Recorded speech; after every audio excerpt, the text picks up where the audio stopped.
पंचायत चुनाव संपन्न हो गया, लगभग अब संपन्न हो गया है। हमारे पंचायत प्रतिनिधि चुने जा चुके हैं और इस पंचायत स्तरीय पंचायत चुनाव में ग्राम सभा एक महत्वपूर्ण अंग है। उनके सदस्य जो होते हैं, जिसको वार्ड सदस्य कहते हैं, ग्राम सभा के सदस्य भी बहुत महत्वपूर्ण अंग है। आज हम चर्चा करेंगे, जानेंगे वार्ड सदस्य की पूरी प्रक्रिया क्या, उनकी भूमिका होती है और ग्राम सभा की भूमिका क्या होती है, कैसे बैठक होता है और कब कब बैठक करना है, इन सारी बातों को बताएंगे। नमस्कार, मैं हूं अभय, आप देख रहे हैं ठोक तंत्र। ग्राम सभा का क्षेत्र एक जो संपूर्ण जो ग्राम पंचायत होता है, वह पूरे ग्राम पंचायत ग्राम सभा का क्षेत्र होता है और ग्राम पंचायत में रहने वाले सभी व्यक्ति इस सभा के सदस्य हैं। पहले इसको जान लीजिए। उसके बाद निर्णय कैसे लेते हैं, तो ग्राम सभा में कि जो ग्राम सभा की बैठक बुलाई जाती है, उस पंचायत के लोगों की बैठक बुलाई जाती है और उस बैठक के माध्यम से निर्णय लिया जाता है। अब बैठक कब कब होता है, इस बारे में जान लीजिए।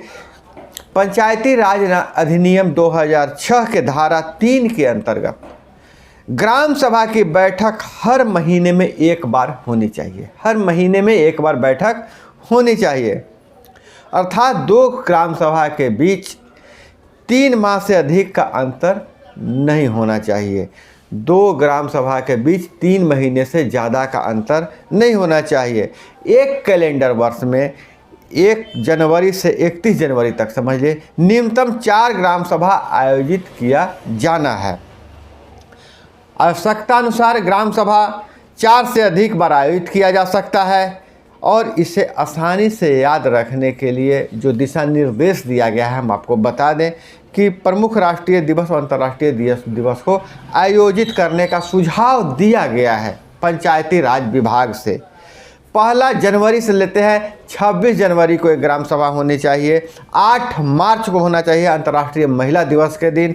उसके बाद 1 मई को मजदूर दिवस के दिन, 15 अगस्त को भारत का स्वतंत्रता दिवस के दिन और 2 अक्टूबर गांधी जयंती के दिन, 14 नवंबर बाल दिवस के दिन एक ग्राम सभा करने का निर्देश दिया गया है। ऐसा सुझाव दिया गया है कि इस दिन आप ग्राम सभा कर लीजिए। धारा 4 की उपधारा 3 के अनुसार ग्राम सभा की बैठक आयोजित करने की जिम्मेदारी मुखिया की है।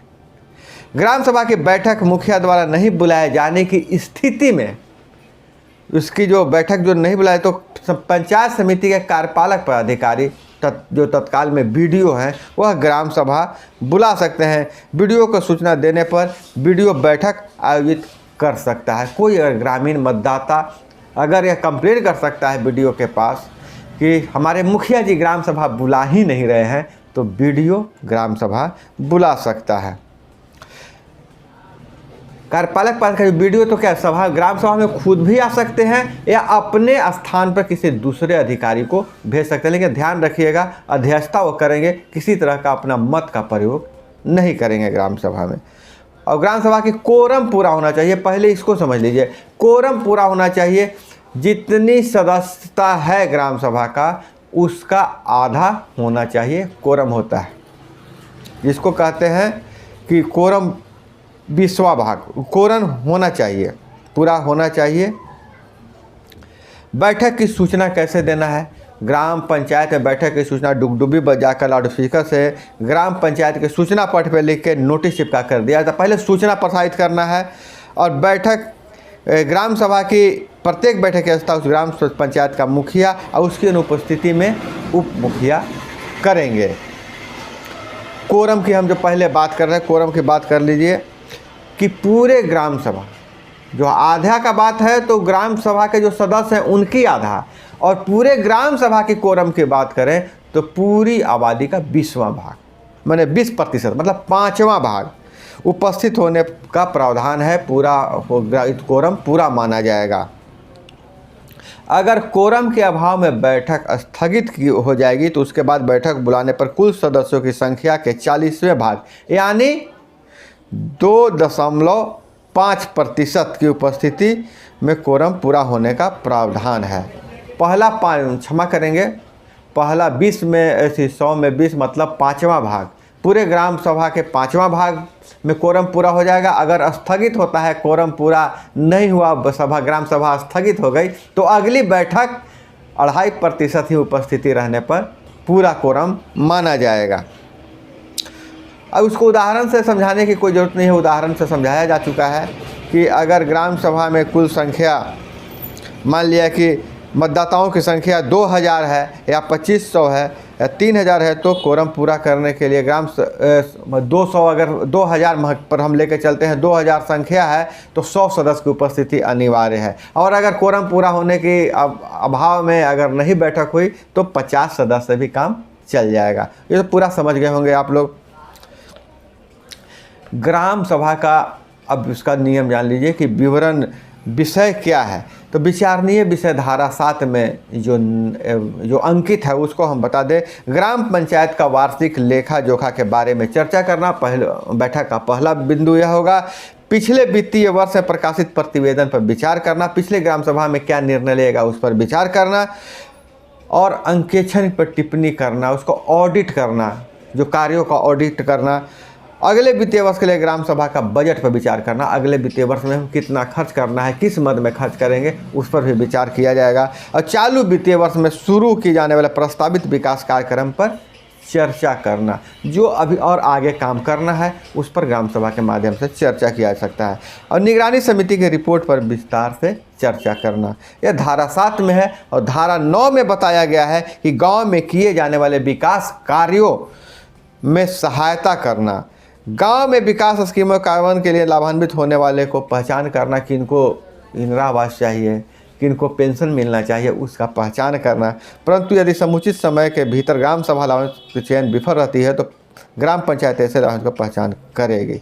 और लेकिन देखिए, ग्राम सभा में जो हो गया कि मान लिया कि हम बैठे और सारे लाभुकों का पहचान नहीं किया गया, तो ऐसी स्थिति में ग्राम पंचायत मतलब वार्ड सदस्य जो है, वार्ड सदस्य ही पहचान करेंगे, अपने वार्ड के से चयनित करेंगे कि इनको दिव्यांग पेंशन मिलना चाहिए या इस जगह नली गली बनना चाहिए। ऐसे व्यक्ति जिनको आर्थिक मदद के राशन की ज़रूरत है उसकी पहचान करेंगे वार्ड सदस्य। ग्राम पंचायत क्षेत्र में श्रमदान करने का सहयोग देना। देखिए, ग्राम सभा की अवधारणा एक परिवार की तरह है। अगर कोई इस चीज़ का फंड नहीं तो श्रमदान से भी बनाया जा सकता है, उसके लिए भी लोगों को प्रेरित करने का प्रावधान है। गांव के भीतर शिक्षा, परिवार कल्याण के कार्यक्रमों में सभी तरह का सहयोग देने से आंगनवाड़ी केंद्र चलता है, स्कूल चलता है, उसकी भी निगरानी ग्राम पंचायत को करना है। गांव में समाज के सभी वर्गों के बीच एकता और सौहार्द बनाए रखना है, और ग्राम सभा के माध्यम से एकता और सौहार्द बनाए रखने का भी काम करना है। अब निगरानी समिति क्या है, ये धारा 10 में निर्धारित है।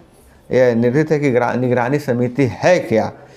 ग्राम पंचायत के कार्यों, योजनाओं, अन्य क्रियाकलापों, चाहे वह व्यक्ति से संबंधित हो, सामुदायिक विकास की योजनाएं हो, जो उस ग्राम पंचायत से संबंधित हो, का पर्यवेक्षण करने और पर्यवेक्षण प्रतिवेदन प्रस्तुत करने हेतु ग्राम सभा आवश्यकता अनुसार 1 या 2 से अधिक निगरानी समिति का गठन कर सकता है। समिति 1 से या 2 से वो गठन कर सकता है। ग्राम पंचायत का कोई भी निर्वाचित सदस्य निगरानी समिति का सदस्य हो सकता है। पंच महोदय हो गए, वार्ड सदस्य महोदय निगरानी समिति का सदस्य हो सकता है। इस समिति के गठन से ग्राम पंचायत के कार्यों, उसके कार्यान्वयन तथा कथित अपनाई गई अनियमितता, मनमानी पर रोक लग सकेगी। ग्राम पंचायत के मतदाता इस समिति का गठन एवं समिति की रिपोर्ट सभा में रखेंगे। तो यह निगरानी समिति ग्राम पंचायत को करना है। और देखिए, वार्ड का क्या होना चाहिए, तो वार्ड सदस्य ग्राम सभा है ही, वो खुद ग्राम सभा है, खुद सरकार है, और जो बातें ग्राम सभा में नहीं पारित हुई है वार्ड सदस्य उसे खुद पारित कर सकते हैं, अपने आप को वो चयनित करके या आवेदन के माध्यम से अपने पक्ष को ग्राम सभा में रख सकते थे। यह है ग्राम सभा की अवधारणा दोस्तों। और अगले वीडियो में हम आपको यह बताएंगे कि निर्वाचित मुखिया को कितने तरीके से हटाया जा सकता है। अगर मुखिया आपके मन माफिक नहीं चुना गया है तो उसको कैसे हटा सकते हैं, यह अगले वीडियो में बताऊंगा। तो इसी के साथ ग्राम सभा के एंड एपिसोड चलती रहेगी। वार्ड सदस्य का अधिकार एवं कर्तव्य, पंच का अधिकार एवं कर्तव्य मैं बताते रहूँगा। अपना बहुत बहुत ख्याल रखिएगा।